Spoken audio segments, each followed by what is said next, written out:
유의하시고 환절기에 특별히 우리 안전과 건강, 위생 주의하시기 바랍니다. 올 한 해를 뒤돌아볼 때 여러분 어떻게 지내오셨습니까? 마음에 흡족감이 있습니까?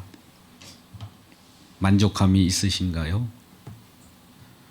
우리 주님의 은혜와 사랑 때문에 우리 주님을 생각할 때마다 감사가 넘쳐나기를 주의 이름으로 축복합니다. 옆분께 인사합니다. 우리 감사합시다. 인사합시다. 우리 감사합시다. 감사합니다. 앞뒤 분과 인사합니다. 잘 오셨습니다. 인사합니다. 잘 오셨습니다. 할렐루야.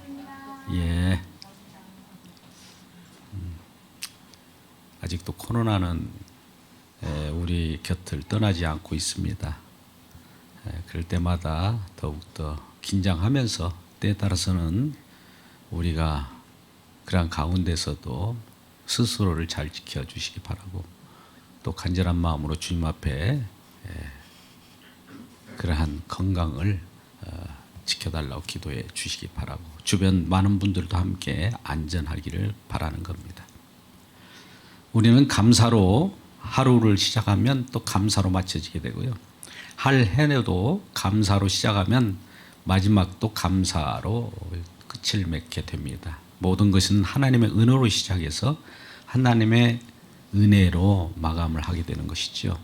우리 삶이라고 하는 것은 주님의 품속에서 살기 때문에 안전한 포구가 되고 또 주님께서 안전하게 우리를 지켜주시기 때문에 그 안에서 평강을 누리게 됩니다.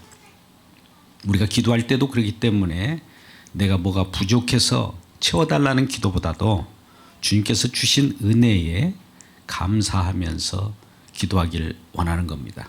특별히 사도 바울도 복음을 증거하면서도 그 모진 고난과 환난 속에서도 주의 은혜가 충만해지는 것을 보고 항상 감사로 기도했습니다. 우리가 빌립보서 4장 6절 7절 말씀 보면 모든 일에 감사함으로 하나님께 기도한다고 하지 않습니까? 다만 감사함으로 하나님께 하리라. 그리하면 지각에 뛰어난 하나님 평강이 우리의 생각과 마음을 지키신다고 합니다. 어디에서요? 그리스도 예수 안에서. 예수 그리스도를 믿는 사람들은 이미 주님께서 허락하신 은혜의 장중에 들어가 있습니다.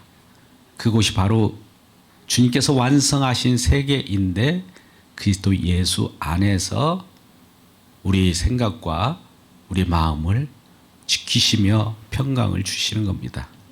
그렇기 때문에 불안한 요소들, 두려움에 쌓였던 모든 것들은 감사함으로 주님께 아뢰고 기도할 때마다 우리 마음 가운데 평강이 주어지게 되는 것이지요.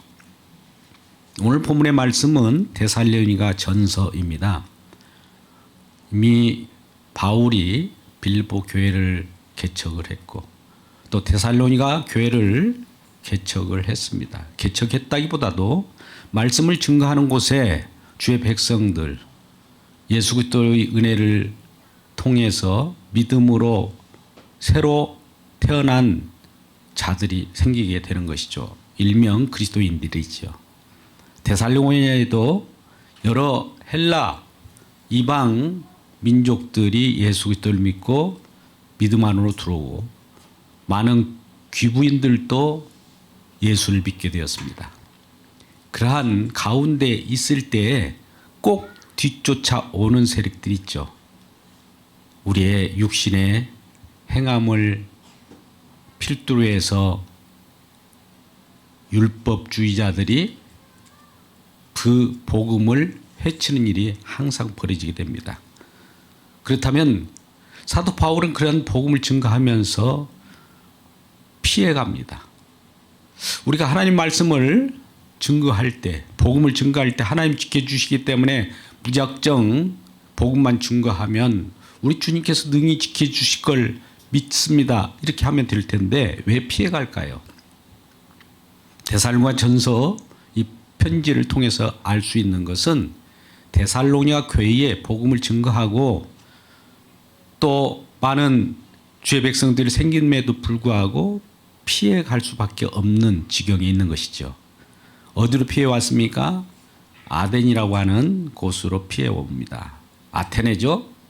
그 속에서 이제 데살로니가 교회를 보며 그곳에 예수 그리스도를 믿는 믿음 안에 있는 자들이 생기게 됨으로 말미암아 한쪽에서는 기쁨이 있으면서 또 한쪽에서는 불안감이 있는 거예요.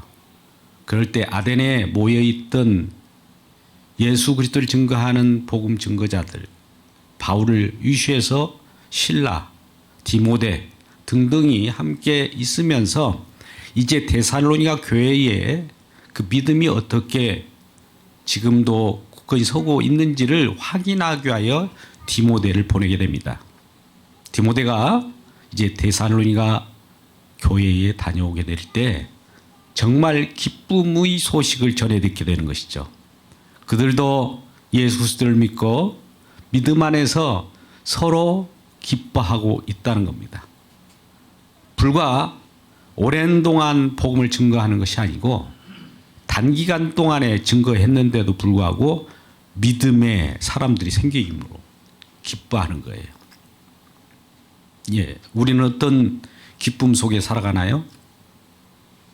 믿음의 사람들이 생기면 우리가 기뻐합니까?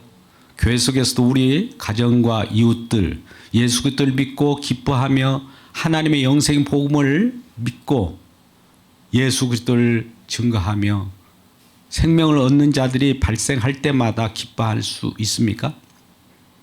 근데 사도 바울 일행은 생명이 탄생하는 것으로 기뻐한 거예요. 세상 물질, 향락, 세상적인 성공 가지고 기뻐하지 않았습니다.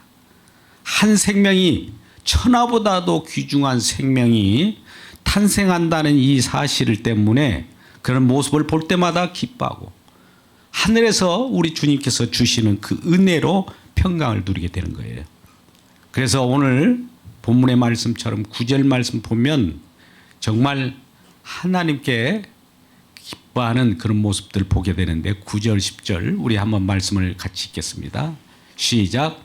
우리가 우리 하나님 앞에서 너희로 말미암아 모든 기쁨으로 기뻐하니 너를 위하여 능히 어떠한 감사로 하나님께 보답할까. 주야로 심히 간구함은 너희 얼굴을 보고 너희 믿음이 부족한 것을 보충하게 하려 함이라. 예, 데살로니가 교회에 있는 성도들을 향하여 너무 기쁜 소식을 디모데로부터 들려오기 때문에 데살로니가 성도들이 향한 그 마음을 전하고 있는 거예요. 너무 기뻐서 어떤 감사로 하나님께 보답할까? 9절 마지막 절 그렇게 말씀하잖아요. 어떤 감사로 하나님께 보답할까? 우리 하나님께 보답할 수 있는 방법이 있을까요? 우리 로마서 11장 35절 말씀 보면 우리가 무엇을 하나님께 드려서 갚으심을 갖겠느냐 이런 말씀을 해요. 우리 입장에서는 오직 하나님의 은혜만 받는 입장이에요. 이 은혜를 받은 입장에서 뭔가 하나님께 갚으면 하나님도 받으실까? 이런 생각을 갖게 되잖아요. 그런데 우리는 시편 50편 8절부터 15절 말씀 보면 특별히 시편 50편 12절에 이런 말씀을 해요. 시편 50편 12절에 이 세계가 다 내게 속하였나니 모든 것이 내 것이요. 우리 주님 것이라는 거예요. 산에 있는 짐승들, 또 새들, 많은 가축들, 온 천하에 있는 모든 것들이 내 것인데 내가 사람들이 어떤 재물을 가지고 와서 드려질 때 그것을 내가 순념소의 피를 내가 마시겠느냐? 내가 그 정성을 받아서 내가 누리겠느냐? 이런 말씀을 하시는 거예요. 우리 주님은 우리로부터 받을 것은 없어요. 단지 감사일 뿐입니다. 그래서 감사로 제사를 드린 자가 우리 하나님께서 기뻐하심을 받는 거예요. 그러면서 우리는 시편 50편 15절 정도에 보면 환난 날에 나를 부르라. 내가 너희를 건지리니 너희가 나를 영화롭게 하리로라. 우리 환난이라고 하는 것은 우리는 싫어하죠. 환난, 시험 이런 걸 좋아할 사람 없지 않습니까? 근데 이 세상 속에 우리가 놓여진 이상 환난과 고난과 시험은 항상 있기 마련입니다. 그렇다면 이 우리 기도는 어떤 기도해야 할까요? 감사로 기도하라는 거예요. 감사로 간구하라는 거예요. 왜 그러냐면 이 환난 속에 우리를 계속 놓여 있게 하지 않고 환난에서 어떻게 건지는 것을 경험하게 하는 거예요. 구원의 하나님은 어떤 분이십니까? 사망의 음침한 골짜기를 다닐지라도 해를 받지 아니하며, 우리 시편 23편을 잘 알고 있을 거예요. 또 우리는 잘 알다시피 사무엘 상에서도 하나님 우리를 낮추시기도 하고 높이시기도 하고 죽이기도 하시고 살리시기도 하시는 하나님이에요. 한마디로 우리 주님께서 들었다 놨다 하시는 하나님이시라는 거예요. 그러니까 우리는 우리 임무대로 살아가는 인생이 아니라 주님께 맡겨진 인생이기 때문에 우리 주님의 손아귀에 맡긴 이상 우리가 그 속에서도 많은 것들, 세상 흉흉한 물결에 넘치는 그런 모습을 볼 때가 있는가 하면 푸른 초장에 맑은 시냇물가로 누리는 그 기쁨도 같이 곁들인 거예요. 쉽게 말하면 이 꼴 저 꼴 다 보는 겁니다. 그러면 그러한 곳을 통해서, 그러한 것을 통해서 하나님께 감사할 내용들이 자꾸 나타나게 되는 거예요. 우리 믿음의 눈으로 우리 주님께서 하신 일들을 감사함으로 바라볼 수 있기를 주의 이름으로 축복합니다. 그러나 우리 주님께서 선물이기 때문에 우리는 감사밖에 할 일이 없는 거예요. 또는 우리가 하나님께 감사하지 못한 것에 대한 회개가 나올 이 두 가지밖에 없을 것 같아요. 제가 하나님 앞에 무엇을 갖다 드린다고 그래서 하나님이 이 세상에 하나님의 것을 가지고 내가 하나님 내인 것, 내 것인 것처럼 내가 인심을 쓰면서 하나님 앞에 갖다 드린다는들, 그 하나님은 오히려 껄껄 웃으실 거예요. 누가 내 것을 가지고 나한테 인심이나 쓰는 것처럼 하나님 앞에 드린 바 드릴 수 있겠느냐, 이런 반문을 하는 거예요. 그러니까 온 우리 삶의 모든 구석구석마다 우리 주님의 손길이 미치지 않는 것이 없고 주님의 은혜가 아닌 것이 없기 때문에 감사 예배가 되는 것이고, 감사 때문에 주님 앞에 예배 드리면서 찬양하는 거 아닙니까? 감사하면서 하나님께 영광 돌리는 거 아니겠어요? 무엇 때문에 이곳에 오셨습니까? 우리 무엇을 얻고자 해서 왔습니까? 아니면 하나님의 이미 받은 은혜에 감사해서 왔습니까? 그래서 어떠한 감사로 하나님께 보답할까? 보답이라고 하는 것은 표현상 인간의 언어예요. 감사밖에 할 일이 없다는 것이죠. 그래서 예수 그리스도를 증거하는 곳에 주님의 은혜로 생명이 탄생하고 또 복음을 증거하는 곳에 정말 사도 바울이 수고하고 함께 동역하는 자들로 인하여 복음의 씨앗을 뿌리실 때, 심고 물 준 자는 우리들이 있을지 모르지만 그것을 자라나게 하신 분은 하나님이시고 생명이 열매를 맺게 하신 것도 하나님이시라는 것을 알기 때문에 모든 감사를 하나님 앞에 올려드리는 겁니다. 그러면서 사도 바울은 감사만 계속하면서 감사로 끝나는 것이 아니라 감사로 마음을 전하는 기도를 하게 되죠. 감사로 마음을 전하는 기도가 주야로 쉬지 않고 기도한다는 겁니다. 10절 말씀을 다시 보겠습니다. 10절 말씀 우리 같이 보면, 주야로 심히 간구함은 너희 얼굴을 또 너희 믿음이 부족한 것을 보충하게 하려 합니다. 너희 얼굴을 보고서 지금 데살로니가 교회라고 하는 그곳에 가서 빨리 만나고 싶고, 또 믿음이 부족한 것처럼 느껴지는 표현이 있습니다만 믿음은 이미 완벽한 믿음이지만 자꾸 주변에 유혹하는 세력들이 있어요. 미혹하는 세력들이 있단 말이죠. 흔들리게 하는 세력들 때문에 견고하게 세워주려고 한번 가고 싶다는 겁니다. 우리가 복음 증거하면 우리 주님께서 은혜로 우리에게 긍휼을 베풀어 주셔서 구원받은 백성이 나타납니다. 뭐 구원받은 백성은 아무 일이 없을까요? 구원받았기 때문에, 성령 받았기 때문에 악령이 그때부터 그를 흔들어 제낍니다. 이 세상은 영적 싸움이에요. 영적 전투가 보이지 않는 세계 속에서 계속 일어나고 나타난 것들이 우리 눈에 보이게 되는 거예요. 보이지 않는 것부터 나타나는 것이 핍박이요, 환난이요, 또 그 속에서 여러 가지 어려움을 겪는 것입니다. 복음이 증거되지 않는다면 세상과 동일하기 때문에 핍박받을 일도 없고 고통받을 일도 없는 것이죠. 예수님께서 이 땅에 오셔서 환난을 당하고 또 예수 믿는 사람들이 환난을 당하는 것도 그 안에 예수님이 계시기 때문에 사단의 권세가 예수님을 흔들어 제끼려고 하고 방해하는 거예요. 그래서 이 데살로니가에서 피해 왔는데 또 데살로니가 가려고 하면 방해하는 세력이 있어요. 그걸 사도 바울은 미리 경험을 했죠. 데살로니가전서 2장 18절 말씀 보면 바로 3장 앞절에 2장 18절에 뭐라고 합니까? 사단이 내가 너희들에게 가고자 해도 여러 번 방해했다. 그렇게 말을 하는 거예요. 그러니까 어떤 것을 갈 때마다 중간에서 방해하고 사단들이 그 예수 믿는 자들을 못 믿게 하려고 방해를 놓고 있는 거예요.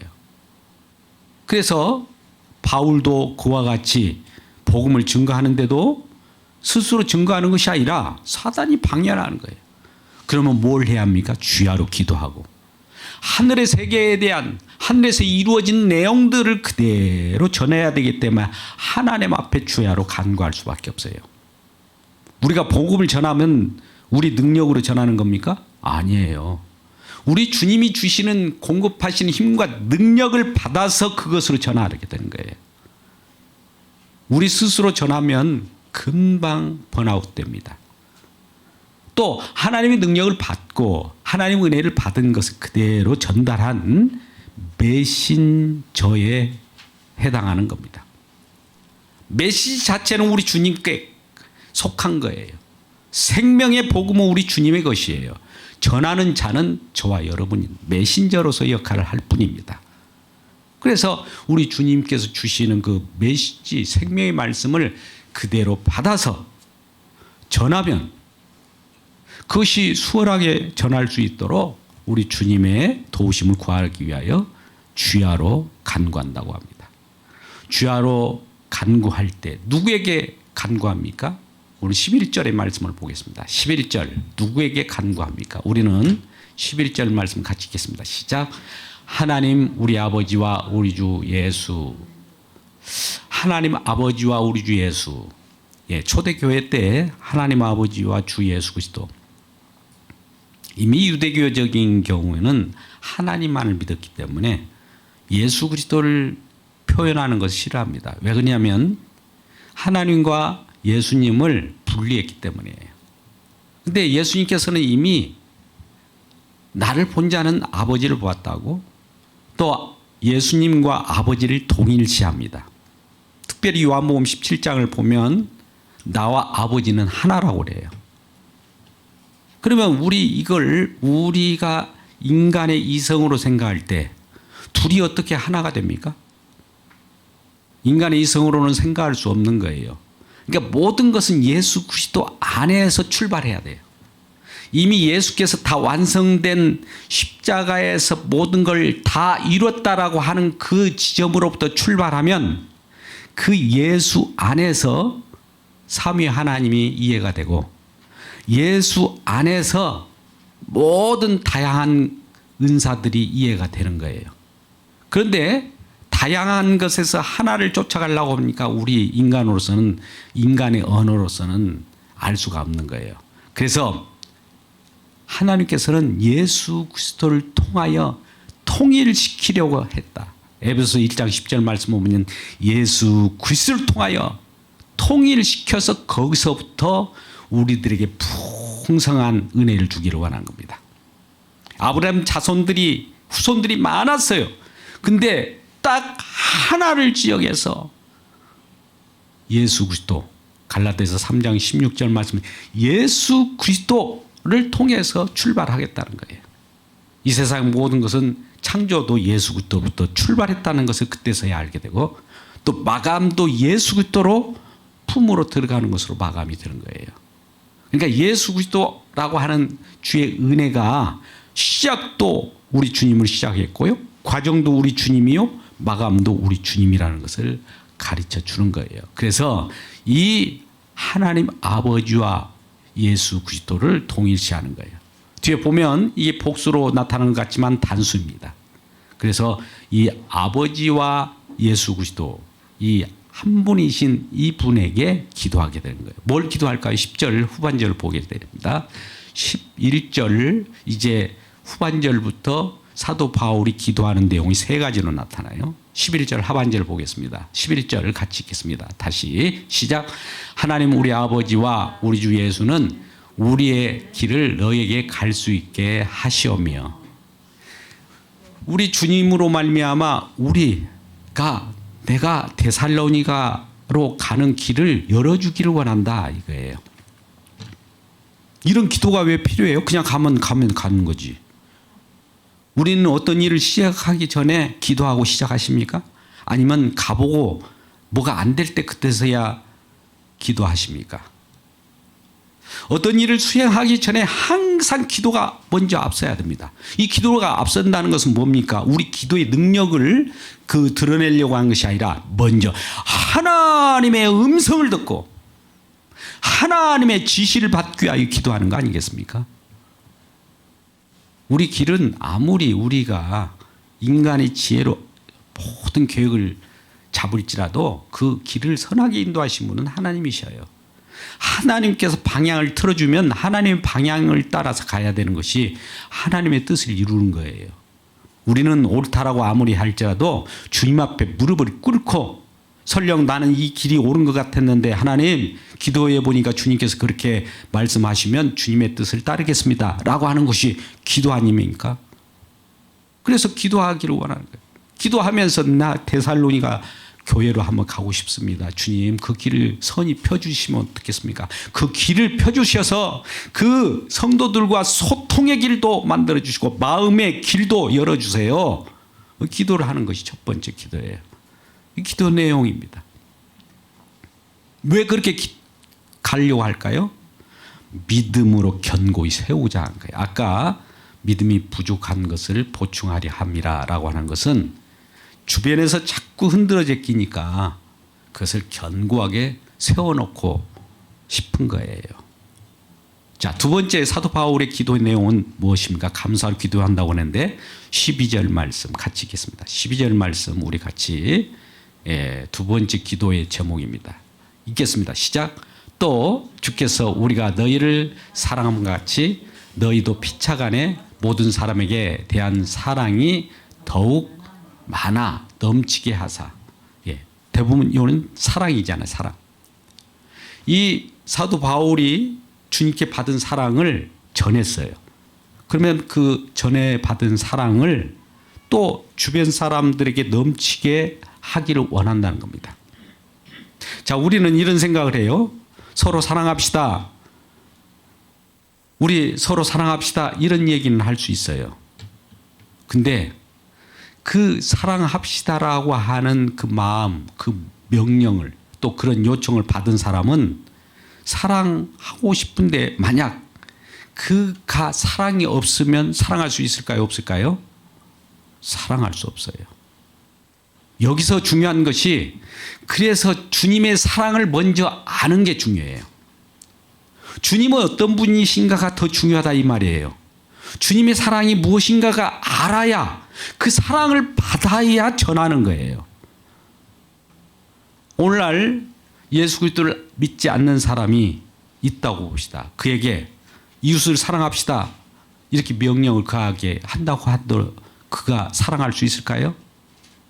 보통 많은 사람들이 주변에 예수 그리스도를 알지 못한 사람들이 서로 사랑합시다 그래요. 그 사랑은 뭘까요?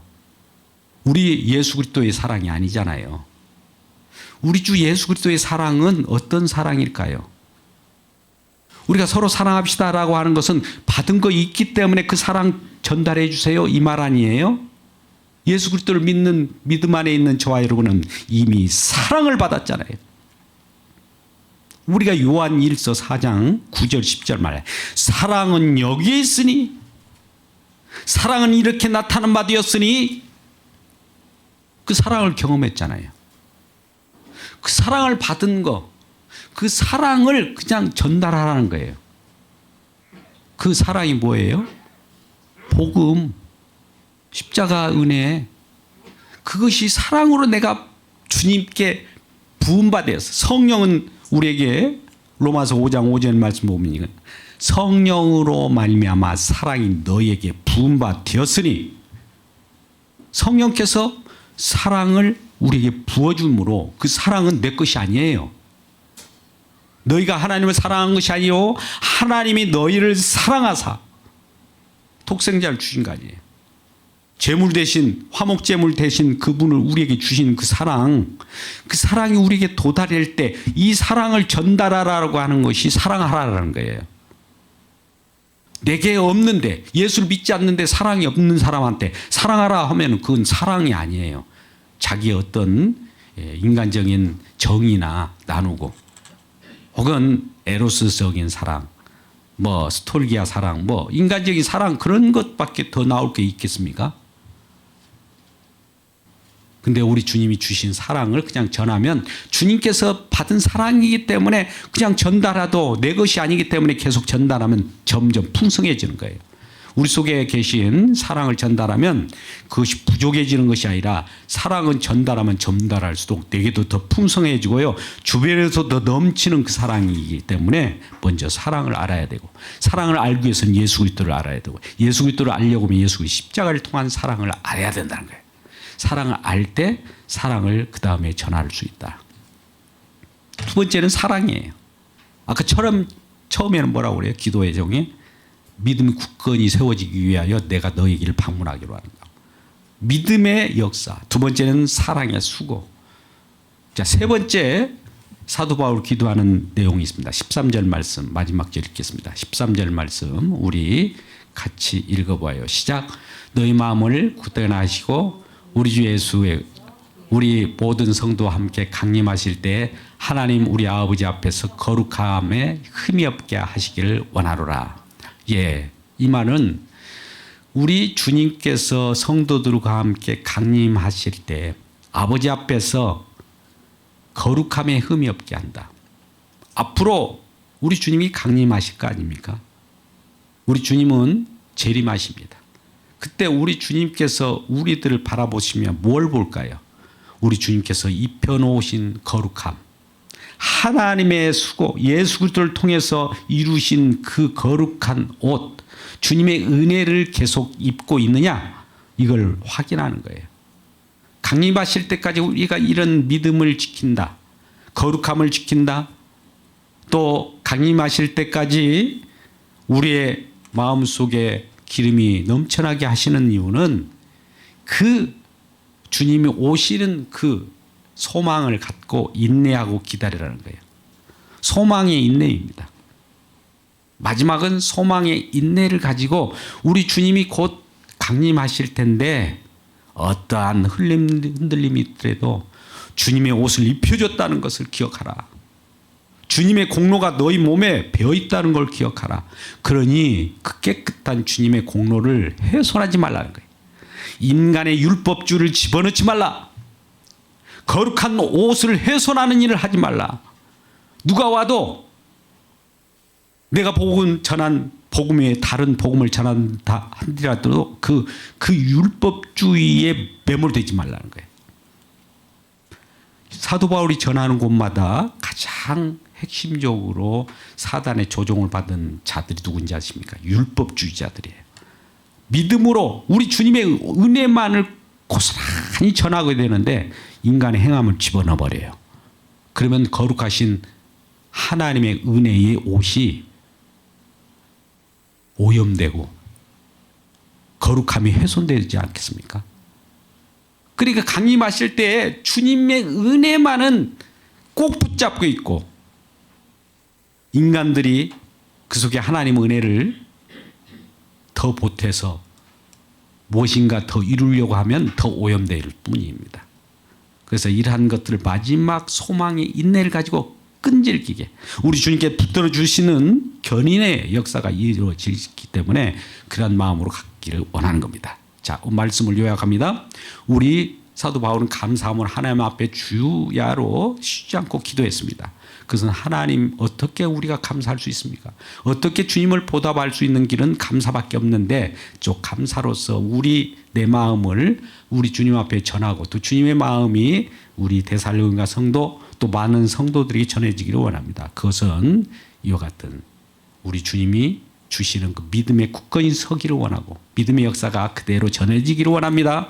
두 번째는 사랑의 수고로서 함께 넘치는 그 사랑이 계속 일파만파 전해지기로 와서 어둠의 세력 썩어가는 생명 속에 썩어가는 구속의 생명이 사랑의 생명이 나타나기를 원하고 세 번째는 이러한 소망의 인내를 가지고 굳건히 마지막 흠결 없는 우리 주님께서 이 땅에 오셔서 거룩한 하나님의 천국잔치를 이루실 때 그 안에 들여진 자는 우리 주님이 입혀놓으신 그 의의 옷을 입고 들어간다는 이 사실을 꼭 우리 주님께서 보존해 주세요라고 하는 기도한 거예요. 이러한 기도의 역사를 통해서 오늘 또 우리 하나교회 모든 지체와 가정들 가운데 충만한 주님의 감사로 이루어지는 그 마음이 모든 가정 가운데 전해지기를 주의 이름으로 축복합니다. 기도하겠습니다. 아버지 하나님,